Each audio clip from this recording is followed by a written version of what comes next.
Hi, and welcome to The Working Songwriter, the show where today's best songwriters come to talk shop.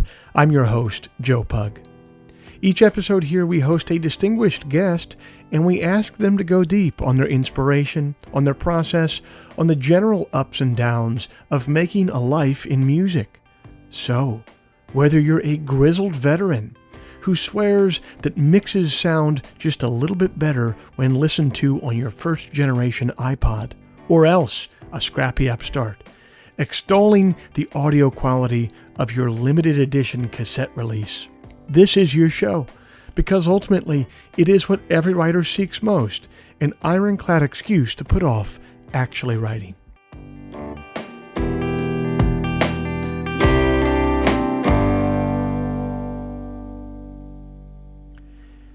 Hey everybody, it's the second Friday of July 2022, and I thank you for joining us. This week's show is brought to you by Bandzoogle.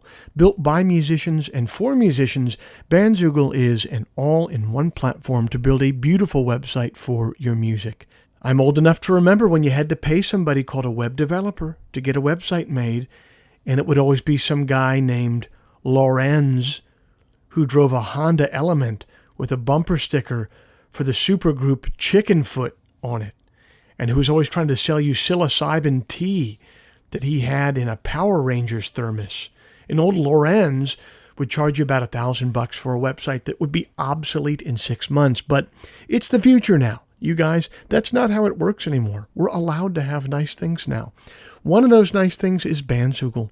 Bandzoogle powers the websites of tens of thousands of musicians around the world, from weekend warriors to Grammy winners. All the features you need for a professional website are already built in: hosting and a custom domain name, dozens of fully customizable design templates, tools to sell your music and merch commission-free. Listeners to the Working Songwriter podcast can go to bandzoogle.com to try it for free for 30 days. Use the promo code TWS to get 15% off the first year of any subscription. If you'd like to hear some of my music live in the coming weeks, the first Sunday night of every month at 9 p.m. Eastern, I'm over on my YouTube channel for Sunday Songs. That's a live stream. I'm live. I'm playing tunes live. I'm taking questions in the live chat. I'm taking requests in the live chat. It's a really fun, really interactive experience. I dare to say that we're building something of a little community over there, including many people who are listeners to this podcast. So come on over and be a part of it. That's the first Sunday night of every month at 9 p.m. Eastern. Head on over to joepugmusic.com and click on the live stream tab to set a reminder. Finally, if you enjoy this podcast, if you'd like to help it remain a viable endeavor for me, here's a couple things that you could do to help. First, you could become a supporter of the show over at Patreon. Patreon is a platform that allows you to directly support creative endeavors that you find meaningful. You just head to their site, Patreon. You search for The Working Songwriter, or you search for my name, and then you sign up to kick in a few bucks every month for the show. Think of it as a voluntary subscription, a subscription that you certainly don't have to pay for, but that you choose to pay for because you dig the show and because you won't miss a few bucks at the end of the month. If just 1% of our listenership would kick in the price of a cup of coffee every month, it would make an immense difference. So thank you to everybody who has taken the time and the capital to support the show in that way. And if you're not in a position to support the show in that way, there's still a couple ways that you could help the show for free. First, you could leave us a kind rating in the iTunes store, or else you could simply tell a friend about the show. Spread the word about the show. Text somebody a link to an episode that you like. The simple math on those two things is that they will help me much more than they will be a pain in the ass for you. Okay, I'll end all the harassment there. I hope that you enjoyed this episode with Chastity.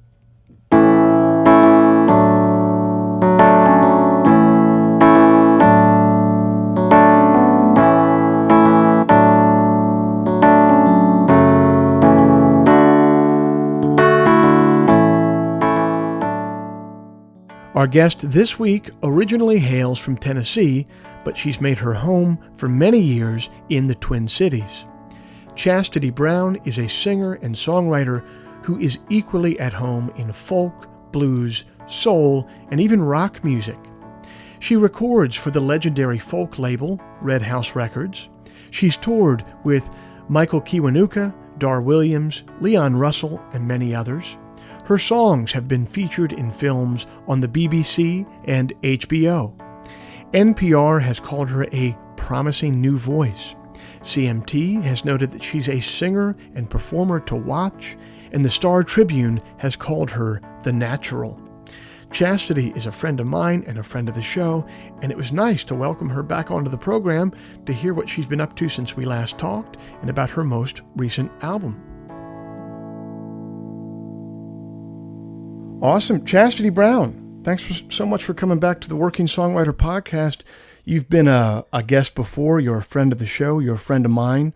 And we were just talking before we came on Wax here that the world was a little bit different last time we hung out. Did you ever end up moving to Baltimore?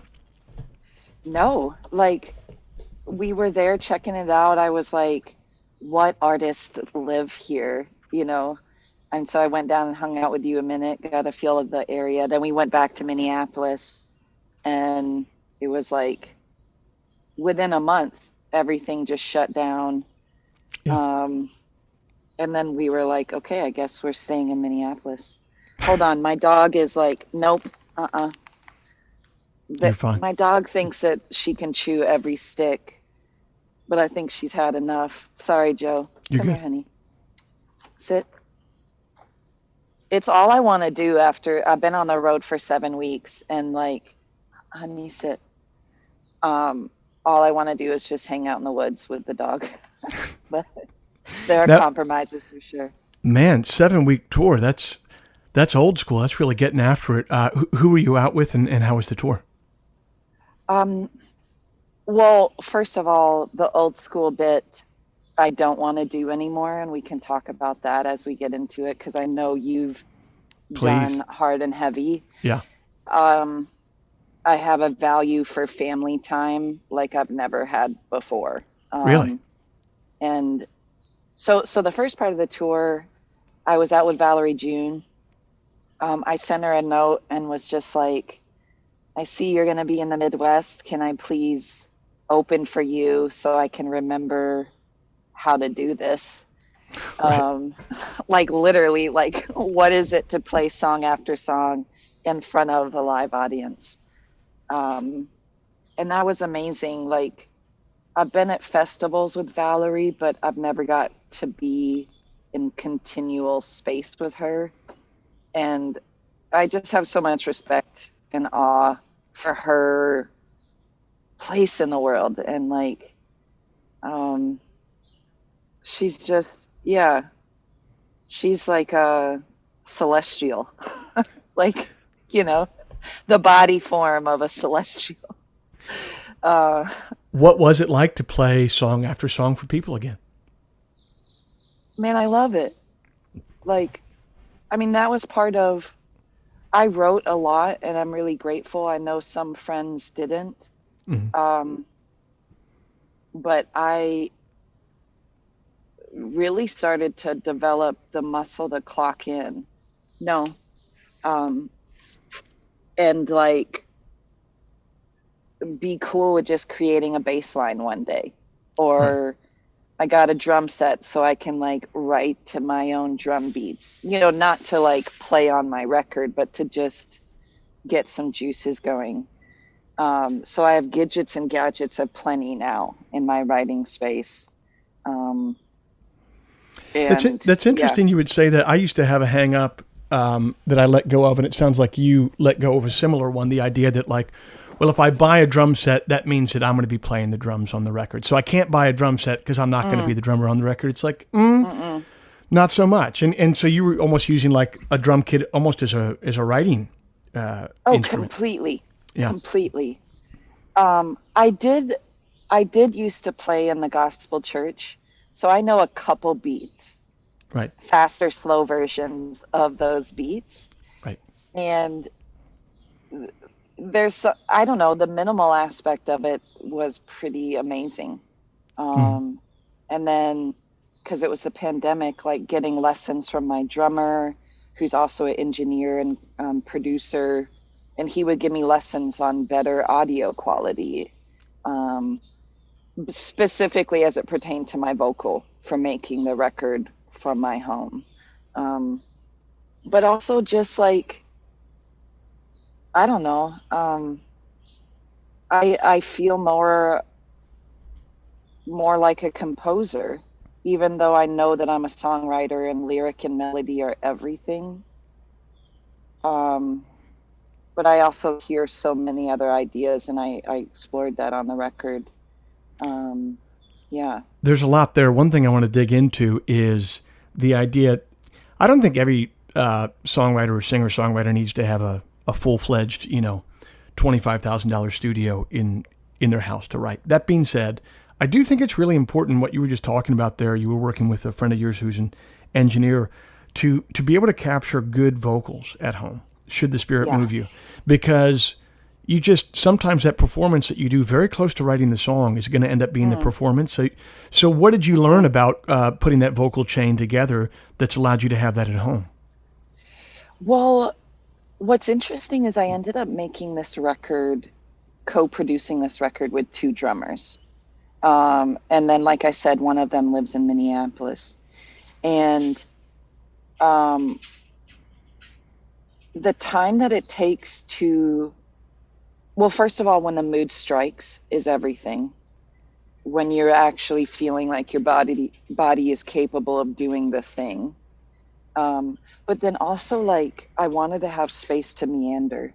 Um, so essentially, I was like, what are some basic things that I need to achieve it? Like, um, this Audio Technica, vocal mic, um, just a shield, one of those. Mm-hmm. Because it's like, I didn't want to buy top of the line things if I don't even know how to use the basic shit. You know what I mean? Right. It's like, Yeah. um, You and didn't. You yeah, didn't want to be the lawyer who can barely play three chords buying the $5,000 Martin guitar. Is what you're saying? yes, Okay. yeah, yeah. So it was like the microphone, um, the chain of events that leads it into recording, um, setting up the preamps, remembering like, no, Didion, 48 hertz versus 44 hertz, like that was the doozy. Yeah. Like, I was like, what? How do I find it? Like, how do I even know? Down, honey. Um, but that also gave me, I feel like I have true studio freedom now, especially as a vocalist, which is my main instrument. Of course. Um, and then, yeah, I mean, once again, having good friends that are able to teach you in very elementary terms what they know. I'm so fascinated with the science of recording. Yes. Um, EQ, gain staging. What? What is that? Like, Oh why is no. it so important? Oh no. Oh my Chastity. God. Please don't tell me you've gone down the gain staging rabbit hole. I send you my condolences. No, but that stuff is really Yeah. interesting. When it's in service, it's like the same reason that like balancing a checkbook is a bummer unless you're Mm, balancing a checkbook to, to get your band on the road and go play yeah. music for people. And then it becomes balancing your checkbook becomes the most interesting thing on the face of the planet. Mm, Same deal with hmm. recording your own songs. It's like, Yeah. I don't think either you or me got in this to go down gain stage rabbit holes on the internet. That being said, when it's to capture a song that you love, it becomes really interesting really fast. Yeah. Yeah. And also, I had some friends who were like, why are you trying to do so much? And I really tested myself, and I'm very proud of, like, essentially what I would do is when I would think about my favorite guitarists that I actually play with that are in my band, and instead of doing a virtual thing with them, I would just do 4 takes Mm-hmm. and put them together to be like, this is me emulating like a real, my favorite guitarist, but I'm not that. But it was like, who cares? I'll just do 4 parts that sound like one. There we go. Yes. Um, so, and same way for the vocals and just all the gadgets and gadgets. Um, yeah, I feel like this I there's so many little nuggets of growth that I'm still trying to retain that has happened over the course of these couple years, like confidence in composition and yeah. Did you say Or confidence or competence?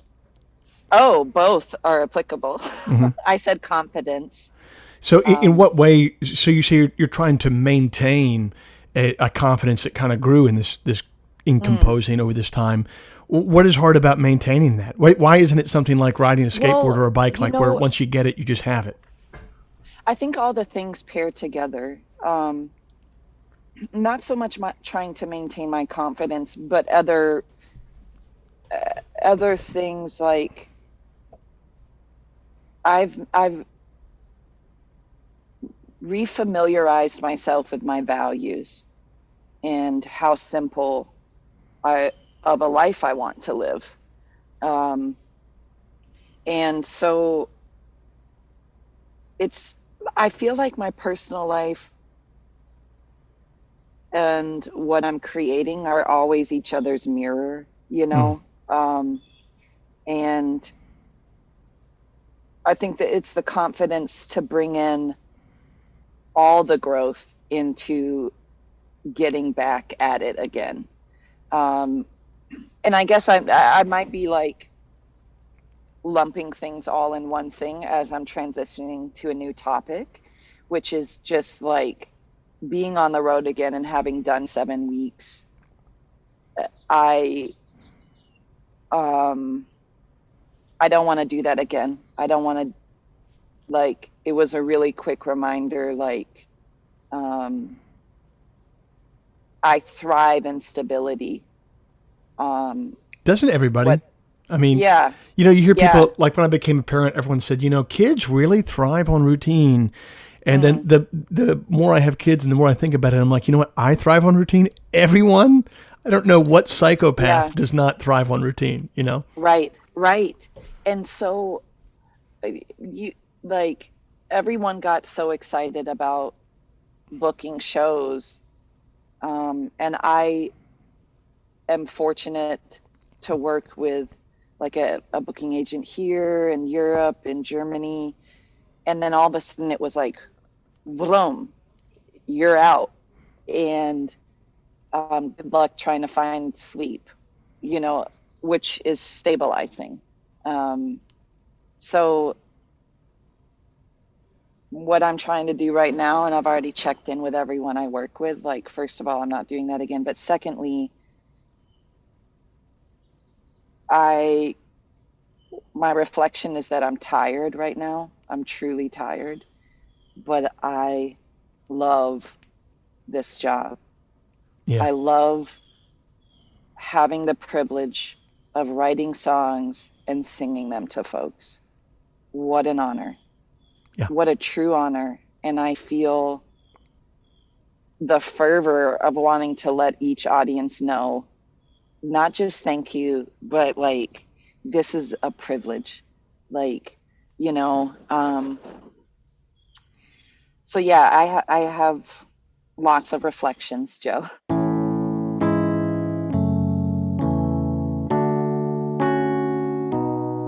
Getting better at your instrument is an essential part of being a songwriter. When you play better guitar, you write better songs. It's that simple. How do you do that, though?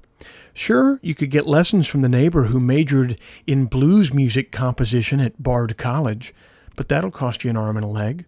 Or else you could pull up YouTube and pay nothing at all, but that becomes the ultimate time suck. You'll end up sifting through videos of nerds unironically weeping as they try to copy John Mayer solos. What's the sweet spot in between? Peghead Nation, the online home for American roots music. They feature curated video workshops with world-class instructors on guitar, mandolin, banjo, fiddle, upright bass, dobro, and ukulele.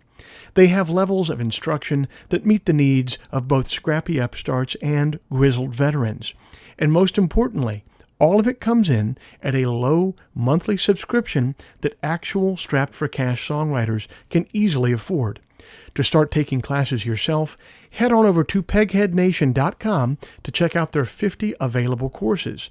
Enter the promo code TWS, the initials of our show, TWS, to get your first month free. You can also send a gift subscription to the songwriter in your life or to the player in your band who needs a not-so-subtle hint about their playing prowess.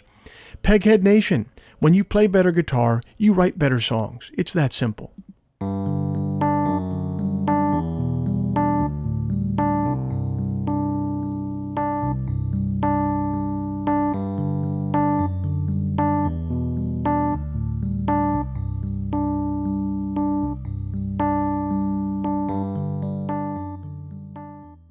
It sounds like Chastity is in an entirely new and personal space. It sounds like Chastity is in an entirely new artistic and personal space since the last time we talked. But she doesn't seem to have any animus for what came before. She has gratitude for both chapters. And there's a beautiful poem by Philip Levine that describes the tension of loving both the present and the past. It's entitled Urban Myths. Slow learner though I am, it took me one night to discover that rain in New York City is just like rain in Detroit. It gets you wet. Even in the village, the streets empty out long before midnight. The comedy clubs stay open, but no one comes out or goes in. If there's music, it's the music in your head, the same music that became the theme song to every late-night walk under the moon. In Detroit, no one walks under the moon, much less talks to it, or to the unseen stars that years ago we stopped believing were there. As for midnight walks in the rain, in Detroit, they're regarded as urban myths like dance halls, night baseball, or 4th of July weekends. From Brooklyn across the East River, from New York, you can actually see the parades, the picnics, and the fireworks. The lovers crowd the Brooklyn promenade, waiting for hours for the final darkness to fall, full of hope that at last Manhattan will ignite. But it never does. It's exactly like Detroit, with more people, more money, and 2 rivers instead of 1, and often a hint of an ocean. Brooklyn is different. The auto plants hum night and day. Most of the workers are old and look even older in their full beards, prayer shawls, and black bib overalls. They're glad to make union wages. They feel useful punching in and out. When they're too old to work, they cross the Williamsburg Bridge to the city on warm evenings to stroll under a canopy of stars and the same moon that left Detroit before I finished high school. The more spiritual ones bike the Brooklyn Bridge to Manhattan in hope of having a vision. They come back with amazing souvenirs, illustrated apocrypha, tiny reproductions of Miss Liberty, and rumors of a savior who rose from Michigan in 1928. Rumors I helped create with my tales of the magic dogs who saved the synagogues. Everything I've written here is true, and the cities, Brooklyn and Detroit, are actual, and people still live in them. People you might love were you to venture east, like the Magi on their mad quest to touch a star and pass into history. I still go back each year to Detroit to relive my long childhood in the houses that burned down ages ago, to walk alone the streets paved with gold, and to get wet.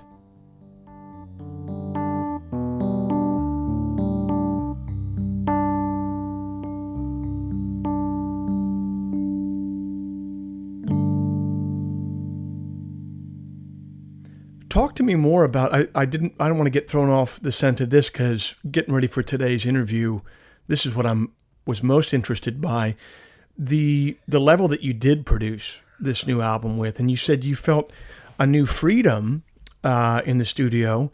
But obviously, with freedom, there also comes like a massive amount of responsibility. Because now, if the album, if the thing coming out of the left speaker and the right speaker doesn't sound the way it should sound, there's no longer anyone to point a finger at this point, except Yeah. at your own chest. So, Yeah. did you feel that responsibility come for you? And if you did, how did you deal with it? And if you didn't, why don't you think you did?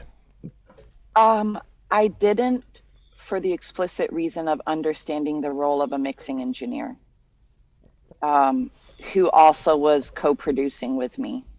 So I had full liberty to just create according to my inspiration. And then I just would send it all to him. And then he would reply like, okay, these three acoustics are doing this, that, and the other thing. I'm just going to single out this one and put it to the left. Cool, man. Like, I already know I gave myself all the yummies that I want. Yeah. So yeah, please um, uh, provide some space for those things, because I don't know how to do that. Yeah. And so that's like, I mean, it was a few records ago where I worked with a mixing engineer, maybe on Silhouette of Sirens, and he sampled. I sent him my song. He's mixing it, and then he's like, I changed the tone of the snare, and I was like, what? He's like, yeah, I sampled this Jay-Z snare, and I was like, and the how it affected the song blew my mind. Just Yeah. the choice of the tone of a snare. And then I was like, holy crap, I didn't know a mixing engineer was also another layer of artistic Yes. output and shaping the palette of your work. So yeah, so when I was like making all these noises and stuff, I just was like, he'll sort it out. You know, You know, I first so got yeah. kind of hip to how big the idea that a mix engineer was to something. It actually came from live shows. And tell me if you've ever had this experience. You get on stage, it's a good club, there's a good audience there, they know your music, they're ready for you. You're on that night, your voice is working, your guitar playing's working, the band's playing great, and something isn't connecting with the audience. And what I've learned that usually is it's like either the mix is bad or it's just simply not loud enough or something like that. Something Sure. very simple and physical. And that kind of turned me on to, wow, like someone has so much control over the medium. They like control the telephone Yes. line that I'm talking to someone over right Yes. now. You know what I mean? Yes, absolutely. And further to that extent, I was solo when I was out with Valerie June, and I brought my mixing engineer. Yeah. And it was the most baller move. Because one thing that I realized when I'm in a new venue night after night, and fortunately for us so far, the house engineers have been thoughtful and present.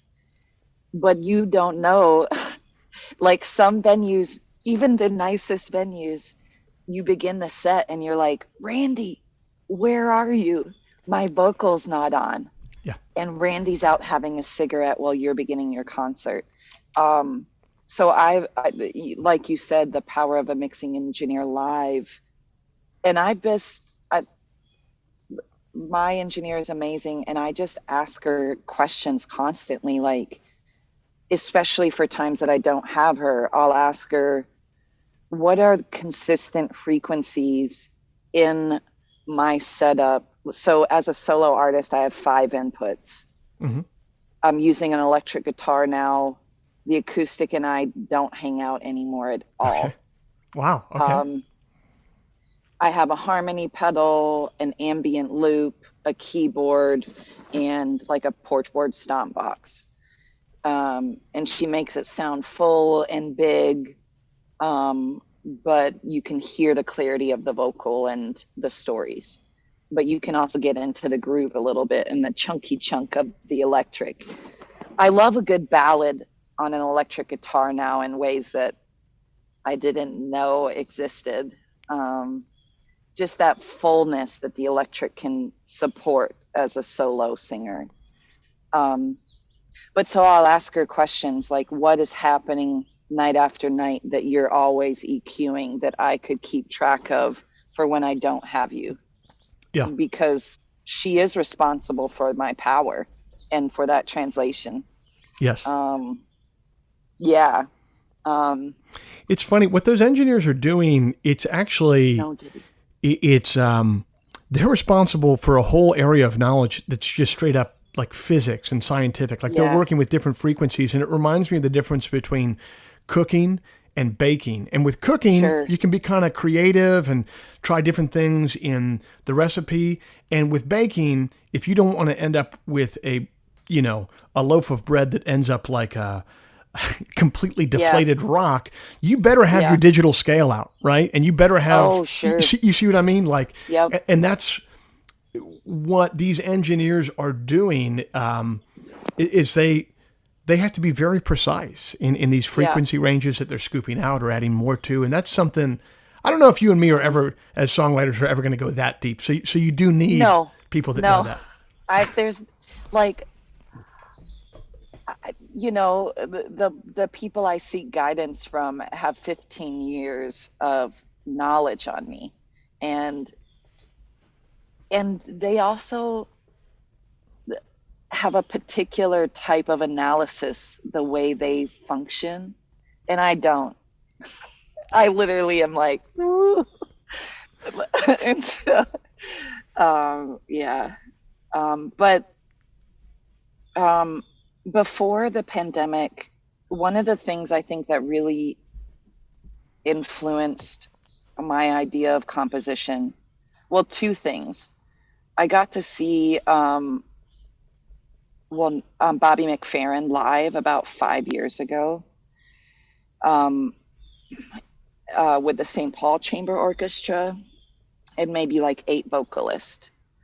And I was so struck by the evocation, by the emotion, when there were no words. No words.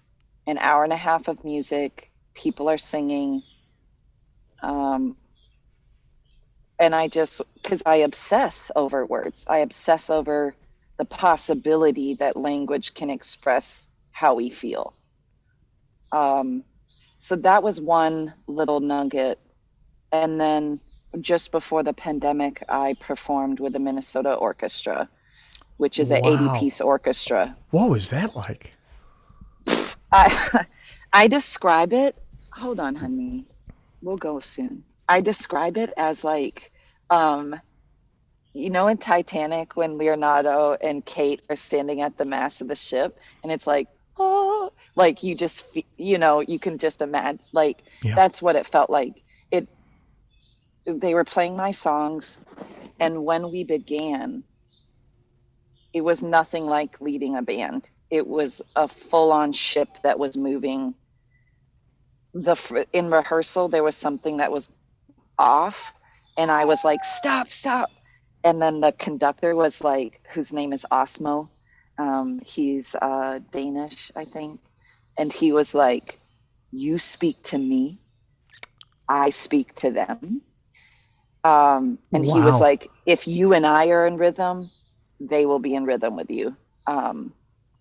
And which was just a wonderful learning curve on how an orchestra operates. But all the many moments that like, first of all, the composer Andy Thomas, amazing. I had him listen to some Jodeci to like, I was like, I would love to hear the orchestra do these old school like 90s R&B soul lines, like like, but it gave me this ominous, vast example of the possibility that can happen in a song. And like the the phrasing like of like a French horn pairing with a viola, then moving into the horn section, like it blew my mind open for the possibility of composition supporting, like of it being more than just drums, bass, electric guitar, keys, vocals, which is what I love. Yeah. Grew up in the South. That's how you get down with the get down. And then after the orchestra, I was like, oh my God, I could do so much more. And even if it's just like, ba, ba, ba, like just thinking in detail of the songs. Yes. Because I do as a vocalist anyways. Right. And so it was like, oh, let's translate this to all, like, what if you had 80 pieces? Like, so, You think I yeah. could do so much more if I only had $75,000 a show to pay a band? Right, right. I know. It's, man, yeah, it's so expensive. I've been applying for grants, all sorts of things like that to try to like, yeah, to have a full band out. I'm just like, geez Louise, that ain't no joke. No, it's not. Man, it sounds, you just seem like in a great creative space right now because you're talking about engineering things. You're talking about working with a huge 80-piece orchestra. You're talking about being at home and composing solo on drums. You just this is a big loaded word here. You sound happy. You sound like a happy, creative person right now. Wildly enough, like I, that's kind of what I mean about simplifying my life. And, you know, when I saw you last a few years ago, I was maybe a couple years into therapy. Now I'm a couple years more into getting to know myself and how I operate, how I see the world. I guard my peace. Like I guard what I know will chill me out. Mm-hmm. Regardless of anything. And somehow like joy will like float on by and I'll be like, holy crap. I think I'm like that wasn't my intent. My intent was like to be in less pain. And that just has made room for fun. Right. Like just silliness. So Just absolute like right. You set a low bar. You're just like, no pain. Can we just start with the low bar of no pain or as right. little as possible? But then sometimes when a low bar is set, it's exceeded greatly. So yeah, man. Yeah. I mean, I'm really surprised by it. It's not like I feel like there's certain words that are in America certainly tied to Christianity, like hope, for example. But I think having like babies, like, you know, one of the songs on my record is called Gertrude, and I wrote it like, you know, during the living in Minneapolis, the center of the uprising, the city's on fire. George has passed. It's now 6 days later, and my niece is coming into the world. And I feel accountable. I feel accountable to this new person to be hopeful and like, and also accountable to myself. But I don't know, something about being around kids right now and this little nugget, I'm like, you know, so much of the world feels sideways, seems sideways, and is sideways, that I am like thrusting myself at hope.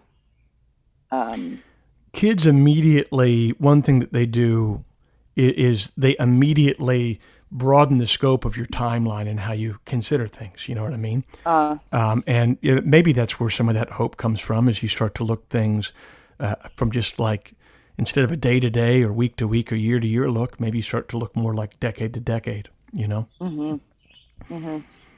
Yeah. So. Well, talk to me about the mechanics of this new record coming out. You're continuing to work with Red House Records, and it comes out next month. And how's it been working with Yeah. them? And what are you doing on the business end to get this thing out? I mean, it's crazy to release Um, music these days. oh my So, God. how you doing it? So, so I think because our call is later, so it actually came out 2 weeks ago on the 17th of June. My bad. I Um, just saw the album release show is in August, so I'm sorry. I thought it oh was then, but yes. yeah, yeah. Yeah, yeah, yeah. Yep. But my bad. Yeah. That's all good. It's been, uh, yeah, the business of it, like, bleh. Red House, um, was purchased by a label called Compass Records. Yeah. Um, and so we've been developing like a new relationship over the course of a couple years. Um, that's quite a significant learning curve for me. Um, I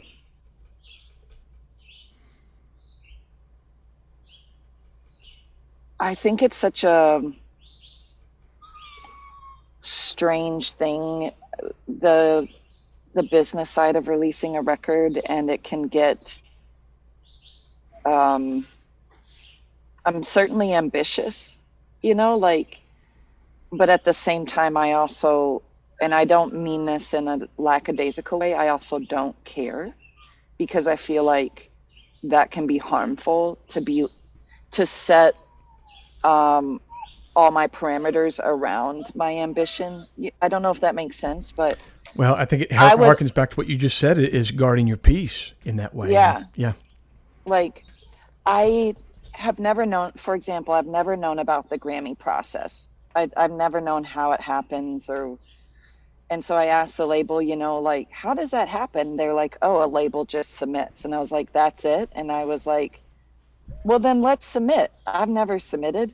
Like, um, their response was like, really like, we got to do this, do that, do that. And I didn't realize it was, um, so yeah. Um, I think that'd be cool. Mostly, I think it'd be cool, for one, as a daughter of a blues musician, I feel like it's time that we redefine blues. And I feel that I have the authority.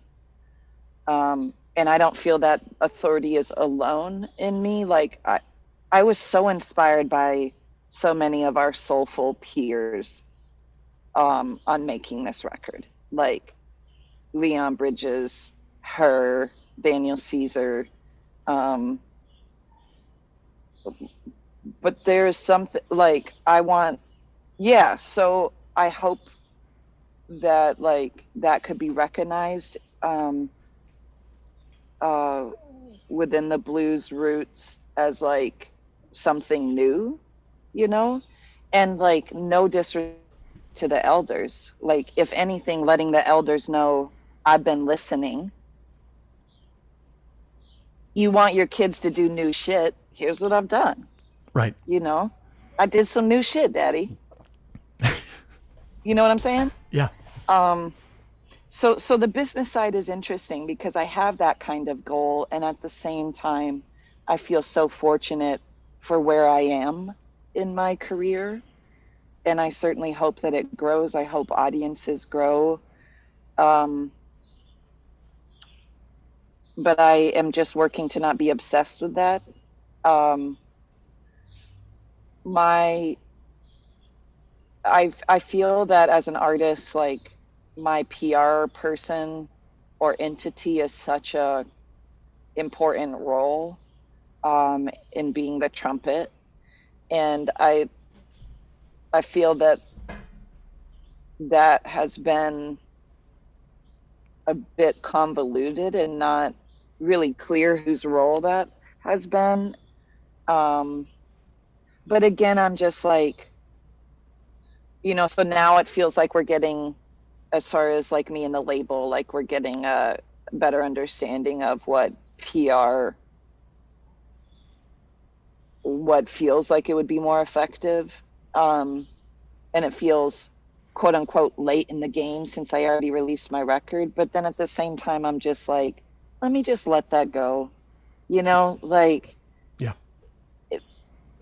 When things literally are what they are, when the reality is like, boom, let it go. Yeah. Let it go. So that's kind of how I feel about it. Like, um, based off of what I did on my last record, I was able to have work and tour and sing to folks. And I hope the same with this record. It'd be cool if other things happened, and Yeah. that I have this other idea of like, I wish that like America would have more pride in its Black songwriters. And I hope that for this record. I hope that it's connected to my other like peers, but I also hope that like, when do we get to become the great songwriters? You know, at what point is the perspective such that I'm curious about that. Being among, not being the only. Like, that's silly. That's ridiculous. Right. I mean, because you're a fucking amazing songwriter. But as far as like I Black couldn't songwriters, agree more. I mean, I am like, I'm just kidding. yeah, I mean, but I get curious about that with the music business, which the music business is so privately owned, in my opinion, that it hasn't really been affected by societal changes the way other companies, organizations, nonprofits, even restaurants, you know. I'm really curious about how all that will play out. So yeah, to answer your question with regards to the business side of it, I feel like my team is up and running again, and we're just, yeah, plugging away. I don't know. Well, good. Well, nothing is sweeter than checking in on a friend that you haven't talked to in a little while and finding them in a great place. It sounds like you're in a great place, and nothing could make me happier. Thanks for coming back on the show. I really appreciate it. Thank you, Joe. Yeah, good to see you.